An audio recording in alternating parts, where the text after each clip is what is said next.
Alors aujourd'hui on se retrouve pour le 6e Days, donc ça fait super longtemps mes blooms. On a l'honneur d'être en présence d'Artiali.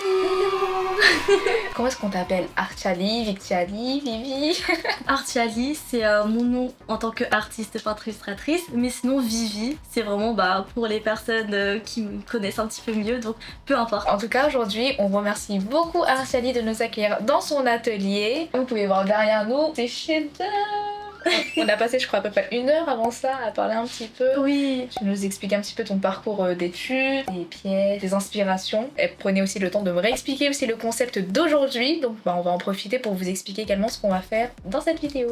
Le concept d'aujourd'hui, c'était une trend qui circulait récemment sur les réseaux sociaux. Ça consiste à échanger le dessin et nous on va utiliser nos toiles toutes les 20 minutes. On aura 4 rounds. On va utiliser de l'acrylique, tous les pinceaux. J'avais aussi envie de tester les pastels à l'huile. En tout cas, sachez qu'elle est trop mimi. On échangeait par message. On s'est rencontrés à la release party de notre EP qui est sortie le 7 novembre. Je disais à Alexandre, t'étais un petit peu mon petit coup de cœur parce que tu me fais penser à Léa dans notre groupe. Et Léa, c'est vraiment la bubbly, le petit soleil du groupe. T'as vraiment cette vibe. Franchement, ça fait trop plaisir de faire cette activité avec toi. Par message, quand je disais j'ai peur, je me mets un peu la pression parce que je suis avec une pro et tout. Et elle me rassurait énormément. Vraiment se dire qu'on est vraiment là pour expérimenter, pour s'amuser. Il n'y a vraiment pas de pression et que ça serait comme un peu comme de l'art thérapie. On va juste se lâcher sur la toile et profiter, étendre notre créativité et notre côté artistique.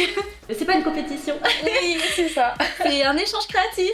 Le thème d'aujourd'hui, ça va être le rêve. Une thématique que j'aime beaucoup mettre en avant dans mes arts, que ce soit les illustrations ou même les peintures. J'avais fait une peinture récemment qui parle du rêve, de la nostalgie de l'enfance et j'aime trop incruster des éléments comme ça qui sont propices à tout ce qui est onirique. Ce qui est bien plus avec le rêve, c'est qu'on peut mélanger de tout à la fois, que ce soit tout ce qui est abstrait mais aussi figuratif. Franchement, la peinture, c'est le médium parfait pour parler du rêve. On a tous des rêves différents, c'est aussi une manière de montrer notre univers. Donc on verra notre vision du rêve et ça c'est trop intéressant. Donc j'ai trop hâte de le faire avec toi. J'ai tellement hâte. On commence par les croquis, c'est ça? Oui, c'est ça. Les croquis. Hop, c'est toi qui commence avec la grande toile. Oui. Je prends la petite. Oui. Tu donnes un temps parti pour le croquis. En vrai, on peut donner 5 minutes, même si ça dépasse, c'est pas grave, franchement. Okay. Là, j'ai laissé des crayons si jamais tu veux. Il y a même une petite gomme si jamais il y a besoin. Ça fait tellement plaisir de reprendre la peinture, le dessin. Ça fait depuis combien de temps que t'as pas peint? En vrai, la dernière peinture que j'ai pas encore terminée, celle que je t'ai montré le portrait de mes parents avec le fond orange-jaune, je l'ai commencé cet été. C'est assez particulier parce que c'est plus des élans de faire des cadeaux à ma famille et des fois je laisse ça un peu de côté parce que j'ai d'autres projets, etc. Parce que j'adore faire des cadeaux et en fait je suis pas forcément quelqu'un de très très matériel. Moi je préfère quand c'est des cadeaux qui sont plutôt sincères, tu vois. Je suis pareil, même on m'offre un mouchoir avec écrit mon prénom si c'est une personne qui me tient à cœur. Je me dis mais t'as pensé à moi ces jours-là, waouh, mais merci. L'attention que la personne va porter à ce cadeau, en fait ça me fait trop plaisir et je me dis je préfère donner que recevoir. Et je sais que ça fait plaisir à mes parents. On n'a pas forcément beaucoup de portraits dans la famille, on n'a jamais fait de photos, on va dire, de famille ensemble, des photos professionnelles. Je me suis dit, c'est ma façon à moi de faire du Photoshop, mais dans la vraie vie, tu vois. Et ça qui est trop bien aussi avec l'art, c'est que tu peux vraiment mettre des éléments qui sont pas du tout réalistes, qui appartiennent pas au réel. T'as une idée en tête, t'as une couleur en tête, t'as quelque chose, une vision, et tu peux la transposer avec des souvenirs, tu peux embellir et rajouter une ambiance. Il y a quoi avec l'art que tu peux faire ça, et c'est ça je me dis, c'est tellement important. L'art, en plus, il y en a partout. Des fois, c'est très anodin et subtil. Des objets marketing, des publicités, on en voit tous les jours. C'est ça qui fait toute la différence. Oui, tu vas manger, je sais pas, même sur ton paquet de Nesquik, il va y avoir un petit lapin, le dessin il a été conçu, il a été dessiné. Ouais, c'est de l'art. Ça, il y a beaucoup de personnes qui ont tendance à dire oui, mais l'art c'est pas un vrai métier, etc. Mais en attendant, c'est quand même ces personnes-là qui, pour aller au travail, ils écoutent de la musique, ou alors ils like des posts où il y a des dessins, etc. Les voitures, en soi, quand tu penses côté fonctionnel, mais aussi esthétique. Les designs des voitures, il y a vraiment de l'art partout. L'architecture, voilà, c'est le mot que je cherchais. Aussi. L'architecture. Quand tu vas dans les ruelles, etc., dans les touristes, à chaque fois, ils sont étonnés, ils sont choqués. Oui, c'est incroyable, il y a de tout. Mais c'est vrai que la première fois que je suis montée sur Paris, j'étais là, mais waouh, c'est ça la capitale. J'étais là, mais il y a vraiment de l'art partout. Par exemple, alors là, c'est plus tout ce qui est architecture. Tu revois l'architecture d'avant, etc. Paris, il y a vraiment en fait un mélange de tout. Tu sens que c'est cosmopolite. Et ouais. Tout. J'adore, franchement, j'adore la vibe ici. Le fait qu'il y ait plein de personnes différentes, on se complète super bien. Il y a vraiment ce respect mutuel des cultures aussi, je trouve. Les personnes sont plus ouvertes d'esprit. Moi, je viens de la Bretagne, j'habitais à la campagne. Donc, les gens étaient très fermés. On se prenait plus facilement des remarques que dans des grandes villes. D'ailleurs, tout à l'heure, off caméra, Artiali, elle m'a dit qu'elle avait des poules aussi avant.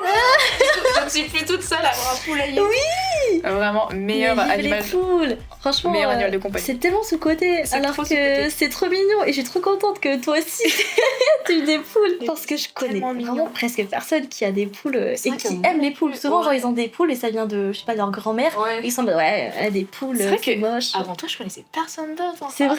Bah, à part, je dirais mes cousins cousines, parce que mes tatas aussi, elles ont leur poulailler, etc. Autour de moi, je connaissais personne.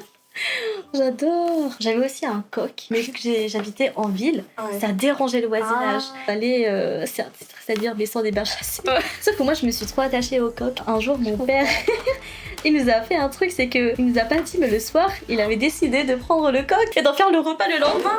Et moi, je savais pas, et il nous avait trouvé une excuse. Il nous a dit que le coq s'était évadé. Moi, j'y croyais parce que j'étais en primaire. Je me suis dit, bon, ça peut arriver. Notre enclos, il était pas non plus très sécurisé. Il y avait peut-être des chats ou des renards qui ont dû le prendre. Et finalement, quand j'ai su qu'on allait manger du poulet, je me suis dit, mais attends, le poulet, il est très frais. Je sais pas, pour moi, c'est un petit peu.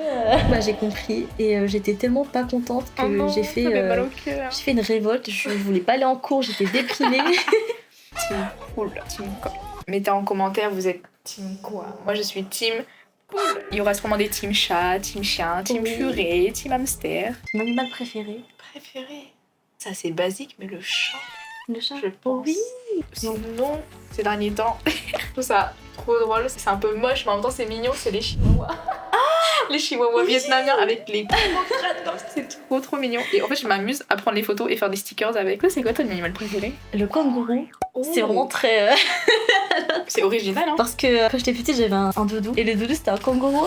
C'est trop mignon. Juste à ça, et je trouvais ça trop marrant. Ça saute, c'est mignon. Après, irréel, je me retrouve face à un kangourou. Je pense pas que je serais en mode, ah, on va faire un petit câlin, Oui, c'est mon oui. animal préféré. Quand Quand tu vois qu'ils sont assez musclés et qu'ils boxent des gens, moi je me méfie. De loin, j'aime trop. J'ai une petite idée en tête. Je pense que Ouais.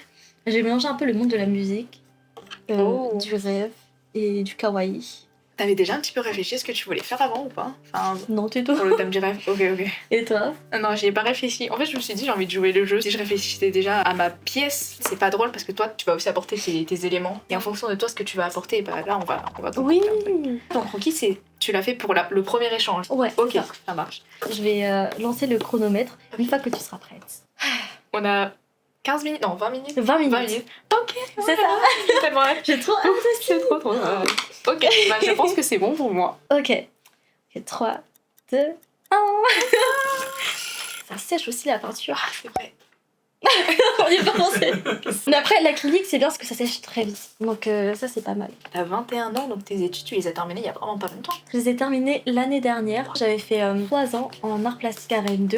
Ouais. Une fois que j'ai eu ma licence en art plastique, j'ai fait une année en philosophie de l'art. Mais du coup, c'est la dernière année, en L3 directement. J'ai 2 licences, une en art plastique et une en philo. La philosophie de l'art, on n'a pas du tout fait de peinture, il n'y avait pas le côté pratique. Mais c'était intéressant pour avoir les références, Ok. tout l'aspect théorique. Et toi, t'avais fait quoi comme études? J'avais vraiment fait des études très différentes de l'art ou de la musique. C'est plus des études en commerce international, les langues, etc. J'ai fait ma licence à Orléans, tranquillement. Maintenant, je suis ici. Trop bien, mais ça t'a quand même apporté des choses. Ça m'a aidé sur les échanges. On étudiait pas mal comment s'adapter à des associés, par exemple des japonais. Ce sera pas la même chose que s'adresser à des associés américains ou australiens parce que c'est pas les mêmes cultures. En rejoignant le projet, je pensais pas que je finirais leaders. Du coup, en fait, je fais beaucoup de prises de parole et je pense que ça m'a beaucoup aidé parce qu'à la base, je suis quelqu'un de très timide. À la base, je suis introvertie. C'est vrai, Je suis super introvertie. on dirait pas du tout. Mais j'avais une question aussi par rapport à ça. Je sais pas si tu connais le MBTI. Ouais, je connais. Enfin, quel était le tien? J'avais hésité entre INTP et INFJ. Avant de débuter, on a tous fait le test. J'oscillais entre le I et le E, mais la suite Oui. c'est la même chose. Sur K-Profile, on a nos informations dessus, et dessus, si je me trompe pas, il y a nos MBTI. D'ailleurs, n'hésitez pas à mettre en commentaire aussi vos MBTI. Moi, ça m'intéresse. J'aime trop les MBTI. Je suis une grosse matrixée des MBTI. Mes potes, tous mes proches, ma famille, je leur dis c'est quoi ton MBTI?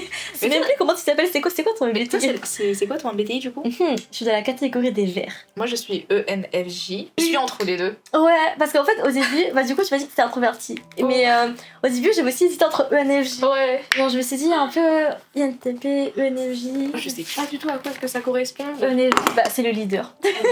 C'est le leader des Verts, protagoniste en plus. Ah, Et on les appelle les leaders nés. C'est ceux qui savent ce qu'il y a de mieux pour leur groupe, mais un petit peu comme si c'était les mamans du groupe.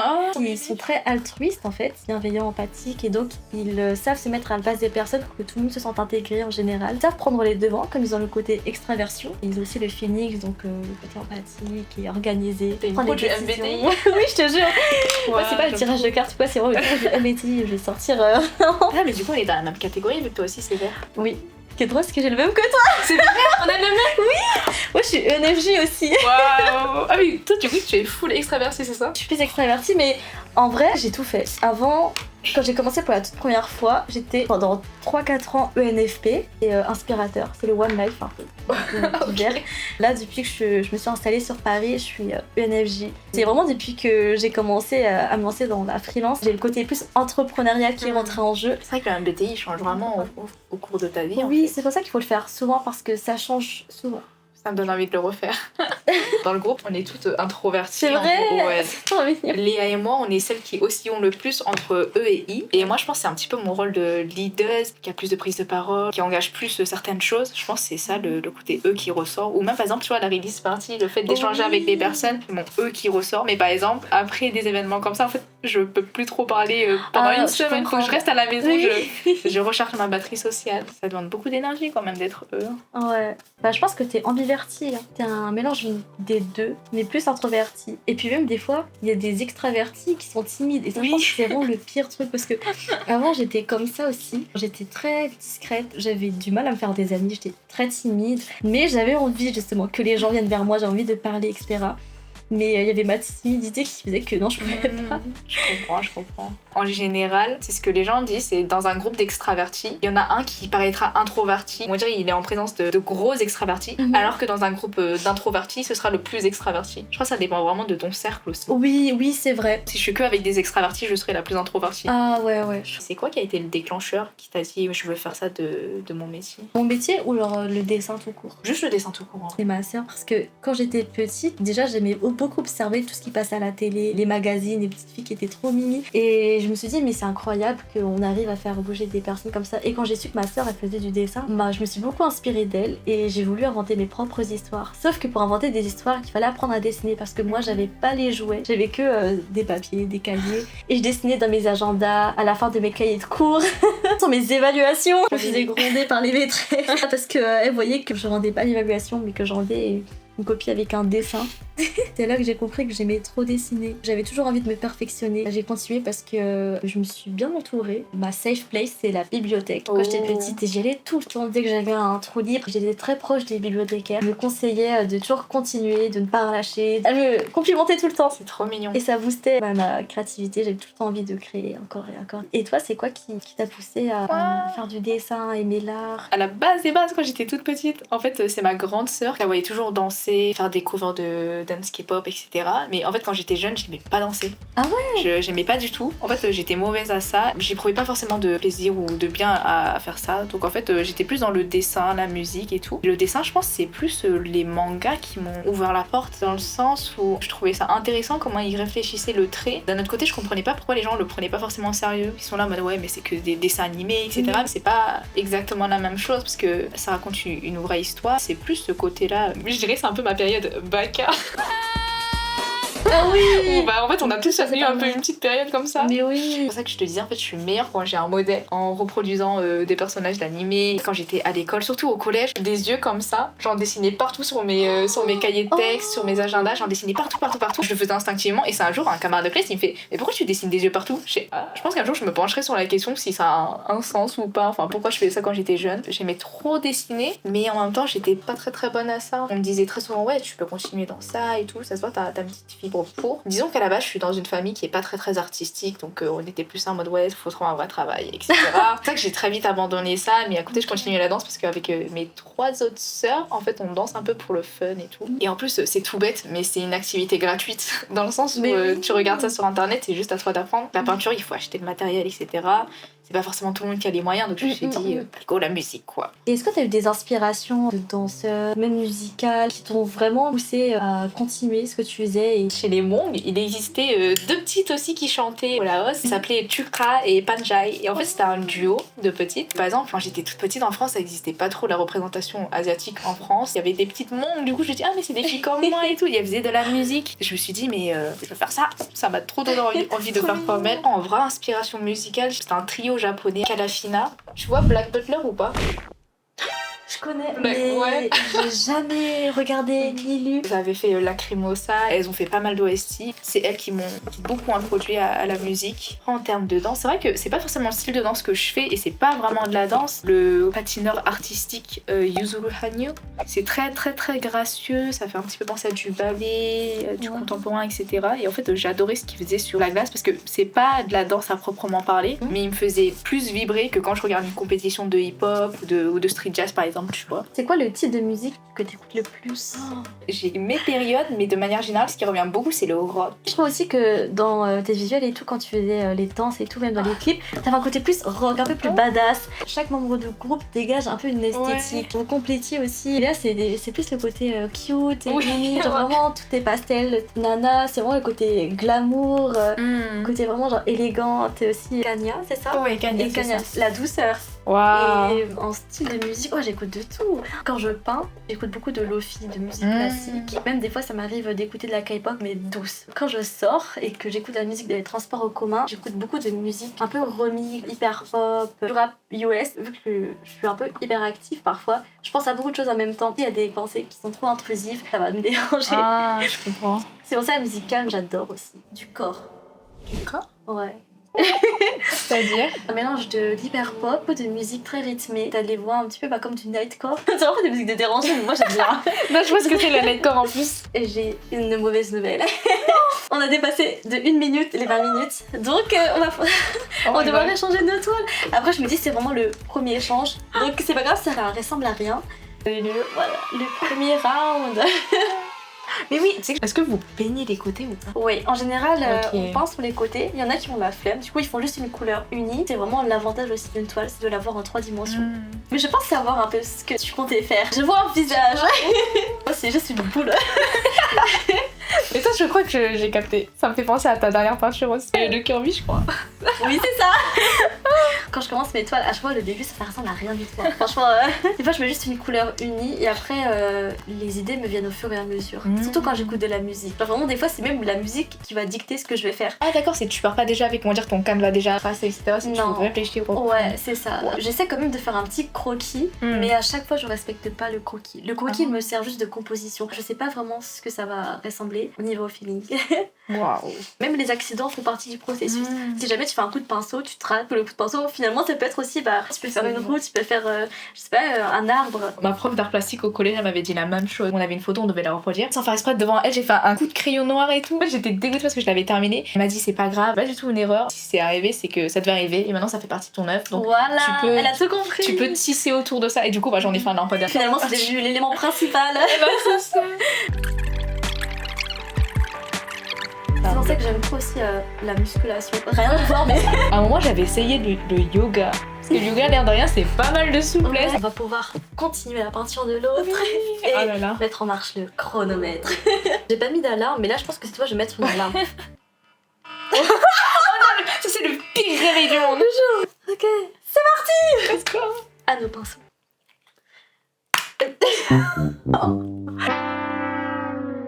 Ça veut dire qu'après il nous reste que 3 échanges après, ou 2? Ouais, là c'est le premier échange sur les 4. Tu fais vraiment du coup la technique que tu me disais? Oui, c'est ça, de mettre vraiment plusieurs peintures sur la palette. Tu peux vraiment jouer avec les couleurs. Tu sais jamais quoi mettre sur ta peinture d'avance. Enfin, si jamais t'as pas d'idée en tête, c'est la palette qui va te dire un petit peu à l'avance quelle couleur te plaise. Et du coup, tu suis ton instinct comme ça. J'avais jamais pensé à mettre des couleurs dont j'ai pas forcément besoin. Quand t'auras fini même ta peinture, tu vas te rendre compte qu'il y a des couleurs qui restent dans ta palette. Pour une histoire d'économie, et même écologiquement parlant, tu vas vouloir les rentabiliser et tu vas les utiliser quand même dans ta toile. Comment je vais la mettre dans la toile? Et c'est là que ça devient intéressant parce que t'as un petit peu cette mission de poser de la couleur dont de base t'avais même pas pensé à la mettre. Et bon, après faut pas penser non plus à la réussite parce que quand on pense à réussir, finalement on se rate. Tu mets combien de temps par exemple pour faire la dernière peinture que tu as faite? J'ai pris tellement de temps. J'ai pris environ 50 heures. Tu l'éparpilles comment dans ton emploi du temps? Tu fais un petit peu tous les jours? Quand je vais avoir du temps libre, je me dis là je vais peindre. J'aime pas laisser en général une peinture inachevée dans mon salon. J'ai réparti ça quand même sur un mois. Il y avait des journées où je peignais peut-être 1 heure, 2 heures et d'autres où j'enchaînais, je faisais un marathon. Je me disais bon là c'est bon, je suis une artiste, je vais faire 10 heures d'affilée.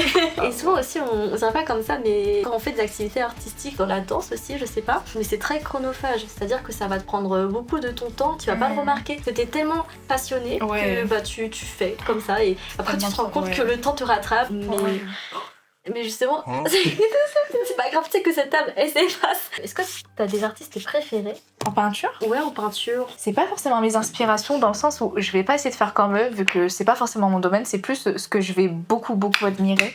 C'est la première chose que je t'ai dit quand on s'est rencontrés, que ton art il me faisait énormément penser à celui de V-Paint. Oui. Je retrouvais aussi un petit peu du Searlight, le côté un peu lofi dans la peinture, etc.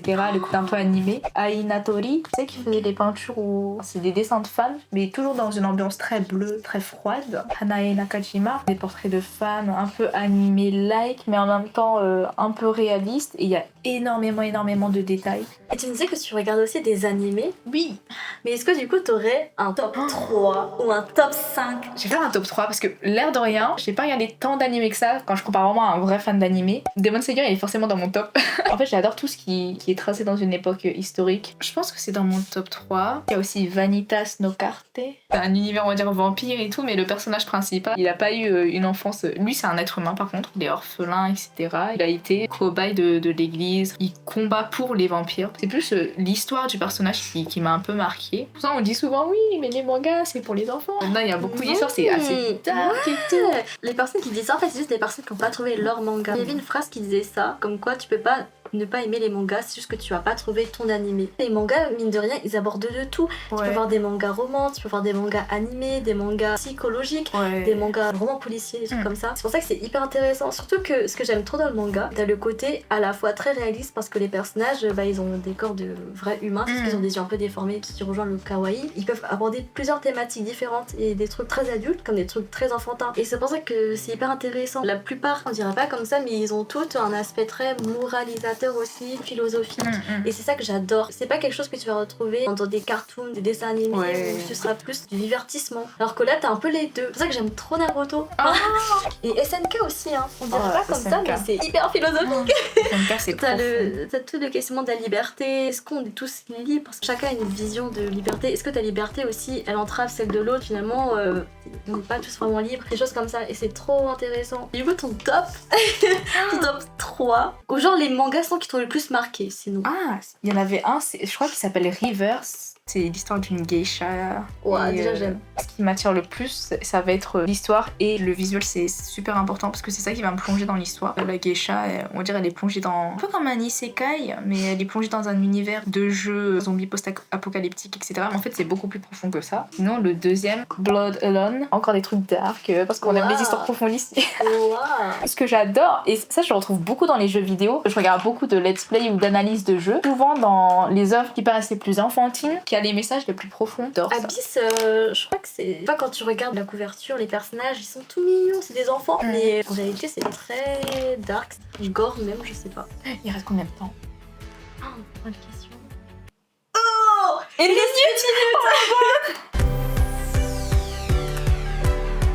Time over.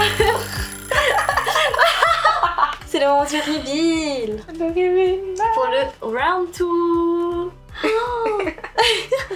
Mais t'as fait la lune parce que t'as vu que j'avais fait le croquis ou... Non, il y avait les cours de crayon et du coup je me suis dit elle voulait faire une petite lune. Franchement ta composition elle était déjà super bien faite, j'ai juste rajouté. Il faut attendre que ça sèche. Ouais. Ok. Un petit peu. Ça me laisse le temps de réfléchir. Le petit bonhomme. On dirait les pictogrammes. C'est sûr, c'est baigné ici. Après t'as pas interdit. Oh non, il est dans J'ai plus. Je préfère une marque de sang ici. Remettre TW. Je crois que moi j'ai jamais mis de vernis sur mes peintures. Oh, c'est super important. Ouais. C'est vraiment l'étape cruciale. Ouais, je crois que ça protège. Mais je crois que j'ai jamais mis de vernis. Quand tu vernis la toile, bah déjà t'as le côté conservation, ça la protège contre les UV, contre la poussière, la saleté. Mais aussi esthétiquement parlant, ça permet de la rendre plus brillante.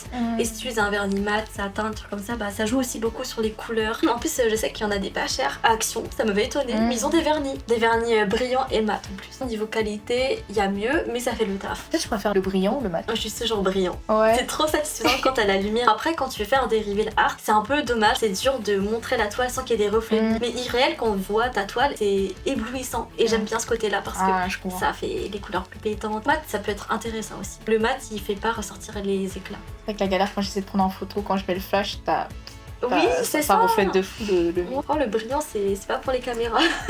Je pense que là, ça a suffisamment séché. Je pense aussi. On va pouvoir lancer le chronomètre.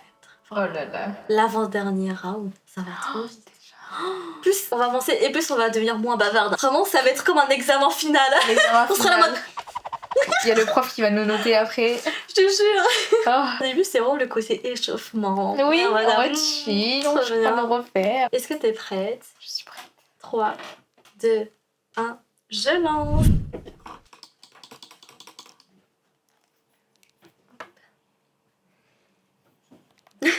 On est déjà super concentrés là. De fou, on parle plus. Je rigole ma propre toile, c'est super drôle.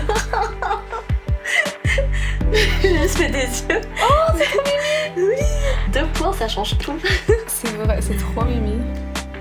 Je sais plus comment on fait un œil. J'ai besoin d'un modèle, du coup je vais regarder ton œil. Ok.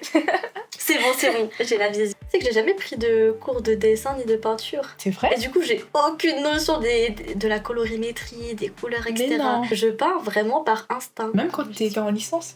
Franchement, j'étais déçue de ma formation pour ça, parce que je pensais qu'on allait nous apprendre à dessiner, à peindre, mais pas du tout. On nous apprenait à toucher à plusieurs médias. Mais c'était comme hyper intéressant parce qu'on touchait à des choses que j'aurais jamais touché auparavant. La gravure, la sérigraphie, scénographie aussi. On apprenait beaucoup de théorie, d'histoire de l'art. Donc toutes ces choses-là, je les avais pas du tout avant. Donc ça m'a permis de créer un bagage artistique, plus dans la théorie que la pratique au final, mais d'étendre aussi mon champ artistique sur différents médiums. Je peignais avant, mais c'était très très très rare parce que j'ai toujours eu le syndrome de l'imposteur en me disant ouais mais enfin il y a des gens qui font mieux que moi, je suis pas légitime de peindre, je me trouvais des excuses. Mais après je me suis dit que si je me trouvais toujours des excuses, jamais j'arriverais à avancer. Tout est une question d'opportunité et de motivation. Si les choses elles sont présentées à moi, c'est à moi de les saisir et ne pas me dire que je peux pas le faire parce que je suis nulle alors que j'ai l'occasion de le faire. Je peux pas savoir si je suis nulle ou si je vais échouer Tant que t'essayes pas. Oui voilà c'est ça. La musique, moi j'ai jamais fait de conservatoire, de cours de solfège. Par exemple, je sais pas lire une partition. On se compare souvent aux autres. Et mais eux ils savent lire une vraie partition, eux c'est des vrais instrumentistes, c'est des vrais artistes. Moi tout ce que je sais faire c'est chanter juste, danser correctement. Est-ce qu'on va dire je suis à la hauteur des qu'on appelle les vrais professionnels? C'est plus dans ce sens-là qu'il y a le syndrome de l'imposteur. Et après il y aura forcément des gens pour critiquer. Franchement faut pas faire attention parce que ces gens-là ils font pas partie de ta vie. C'est ça. En fait au bout d'un moment tu vis pour toi-même et c'est pas les autres qui vont vivre à ta place. C'est la fameuse phrase qu'on entend partout. Ouais, vaut mieux avoir des remords que des regrets parce qu'au moins tu l'auras fait, tu sauras ce qui est le meilleur pour toi ensuite. Même après tu vas jalouser les personnes qui vont le faire. Et t'auras une fixette, t'auras des frustrations et moi je déteste être frustrée. Je suis en train de me concentrer sur un détail de ouf, mais je me dis la toile elle est grande. Je donne tout. C'est notre moment Camille. Je pense que mon problème c'est que je suis trop perfectionniste. Si je faisais de la peinture, je pense que je terminerais jamais une peinture. Parce que j'arrive pas à me décider quand est-ce que j'arrête. Je voulais te demander, c'est quand est-ce que tu sais que c'est bon, c'est terminé, t'as donné le dernier coup de pinceau? Quand est-ce que tu sais ça? Ça c'est aussi un vrai sujet philosophique quand on pose la question de qu'est-ce qu'une toile achevée? Est-ce que l'inachèvement ferait pas partie aussi du processus et est-ce que ça pourrait pas être une finalité? Une œuvre en fait elle est inachevée mais justement ça peut être propice à l'interprétation. Tu vas faire une forme par exemple mais tu vas pas faire de détails. Les contours ouverts ça va être ouvert à l'imagination et ça peut être super intéressant aussi et qu'il y a plein d'artistes qui jouent là-dessus. Et par exemple tu vois je sais pas si tu connais l'œuvre qui a fait hyper polémique, c'est une banane qui était scotchée sur un mur. Ah, Elle coûtait des millions d'euros. J'ai vu ça, Et ça, par exemple, je comprends pas. Il y a des artistes qui prennent vraiment du temps pour penser l'œuvre, aussi pour la réaliser. T'as tout le côté technique. Je pense que je suis plus le genre de personne à favoriser l'aspect technique que l'aspect hyper conceptuel. Surtout si, comme t'as dit, le spectateur de faire toute l'interprétation. Ouais. C'est mieux s'il y a une œuvre qui a déjà une idée. Et du coup, bah, pour faire parler l'idée, ils ont choisi des petits matériaux, enfin un truc très simple. Ouais, je suis dégoûtée parce que j'ai la vision. En fait, ma vision, elle sort de la toile. Elle est trop petite en fait. Elle aurait dû être sur la grande toile. En fait, ce truc-là, là, c'est un petit bout d'un autre truc.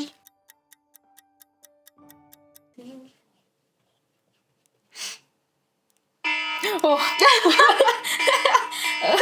Waouh! Oh my god. Il est 6h, c'est l'heure d'aller à l'école. C'est l'heure de se réveiller là. Oh my Fini de god. réveiller. Troisième réveil. C'est parti! Yeah. Oh, elle est trop belle la tienne! Les petits cercles là, ils me font penser à un mélange de V-Paint et Van Gogh. Je suis dégoûtée parce que sur cette partie-là, j'ai un peu la vision d'une baleine avec les yeux. Les baleines, c'est beaucoup assimilé aux rêves, à la liberté, etc. Quand tu rêves, le matin, tu te rappelles que de 25% de tes rêves. Non, il y a que le petit bout. Bon, bah tant pis. On comprendra qui pourra. Oh purée, ça va être super compliqué parce que moi je vois pas la baleine. Les yeux sur le côté. Mais là, il y a 3 yeux. Oui.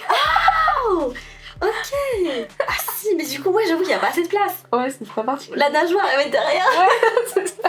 Final round. Dernier round. 3, 2, 1. C'est parti!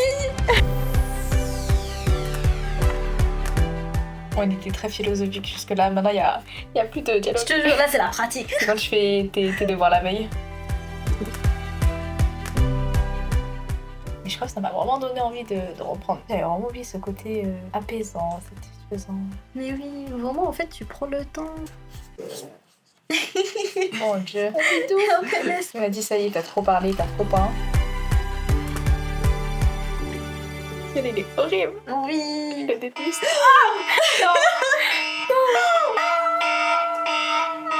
Le dernier reveal. Je suis choquée. Les couleurs, elles sont exceptionnelles. Juste à garder les petits bonhommes. J'en ai fait un aussi là.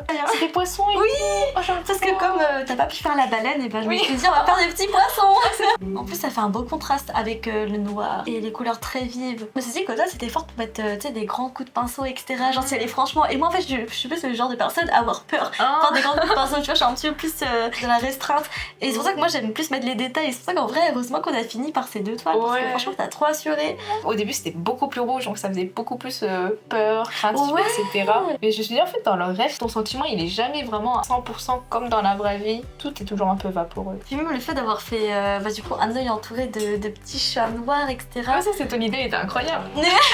Ça fait une belle composition. Ouais. Même, enfin, t'as bien joué avec les couleurs parce que je sais pas si ça fait exprès ou pas, mais t'as mis des couleurs claires ici, un petit peu comme des flammes qui émanent de l'œil. L'œil est le sujet principal, t'as vraiment genre ce flash en fait. Au début, ma référence, j'aime beaucoup, c'est dans les peintures. Je sais pas si c'est tout ce qui est religieux. Ils aiment bien dessiner tout ce qui est des halos, l'effet de lumière jaune qui émane de la personne. J'adore ce côté-là où on dirait une divinité et tout. J'ai voulu rajouter la dualité entre le sombre et le clair. Bon, après, c'est un petit peu brouillon quoi. Non, franchement, c'est hyper osé et t'as vraiment bien fait d'avoir fait ça. Je sais pas pourquoi, mais les couleurs, ça fait penser au Colgate. Ça peut très vite basculer d'une idée à une autre qui a rien à voir. Enfin, regarde ce que t'as fait au dernier round, alors que de base la composition c'était pas du tout ça.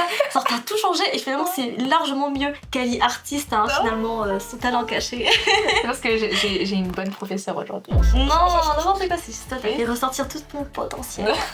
Dites-nous ce que vous en pensez dans les commentaires. Quelle est votre toile préférée? Aussi votre interprétation, qu'est-ce que ces toiles vous évoquent? Un sentiment, une histoire, un souvenir. On a fait quand même du coup 2 toiles. Moi en 1 heure, si j'avais fait une grosse toile, je pense que j'aurais fait juste la base, donc tu mets juste les couleurs et quelques formes en vif. Là on a quand même pu faire des détails et tout et avoir un résultat final. Donc c'est trop bien. Je pensais pas que j'avancerais autant avec que 20 minutes à chaque fois et les échanges. Et juste, on va dire pour terminer, c'est pas grand chose. Tu avais vu mon premier date, enfin, la première vidéo où je faisais la mini peinture ou pas? Oui. Bah en fait, je l'ai toujours, ça me ferait plaisir de te l'offrir. En plus t'as même le petit chevalier. Oh mais c'est trop beau en plus. Voilà, mais c'est pour toi. Oh, c'est trop gentil. J'ai envie de te faire un câlin. Merci avec nos doigts là. Oui, c'est ça.